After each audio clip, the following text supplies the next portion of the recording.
The first 10 years of my life, we lived in a rural area of Pittsburgh, Pennsylvania.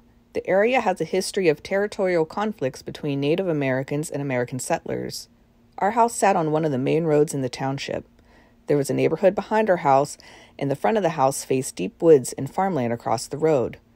There was another newer residential spread a block down, and both of the surrounding neighborhoods to our home had battle-themed names. A good friend stayed over one weekend and said that she woke up in the middle of the night because it was storming.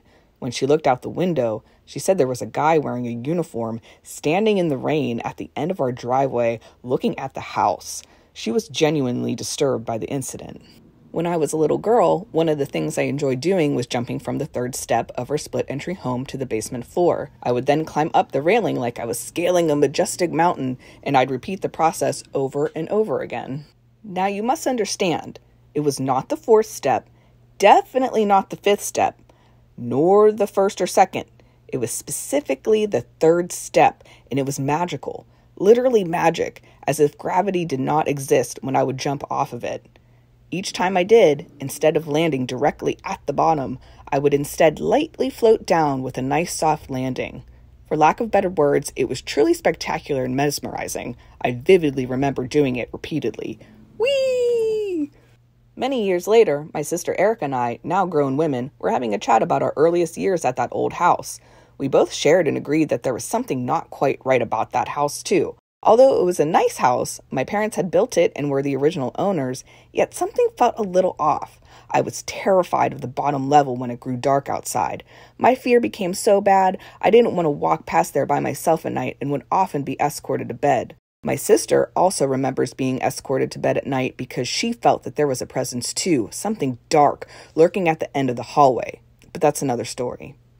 Neither of us wanted to be alone anywhere in that house at night. There was also the Dutch door to the back porch, which always had an oppressive feeling about it. Once again, though, only at night. The house changed when the streetlights came on. You better be showered, pajamas on, and hanging out with the family before that ominous feeling would settle in at dark. So back to our sisterly conversation about the early years. Erica started telling a story about how she would jump from the bottom stairs, specifically the third step, and almost seemed to hover before gently landing on the basement floor. I could have finished her sentence as I could not believe it. Until that point in time, we had never discussed this.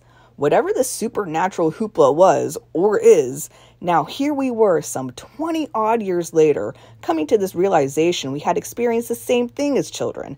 The most interesting insight that I ever ran across as to why the floating down the third step ever happened was that there may have been some type of vortex in that particular spot. As kids, just happened to find it just by being silly, playing around in a house that was built on some type of old battleground or burial site. Almost 20 years later, after we moved from that first house, I still have very vivid dreams about it and the land that it was built upon and that surrounded it. I have very fond memories of playing outside in the garden, swimming and running all around, playing and having adventures. Yet also I have different memories. This memory of the third step in particular, and how I would come to find out that my sister had the very same experience too. It's something strangely amazing, a childhood occurrence that we never talked about until more than a couple decades later. Makes it a bit eerie too.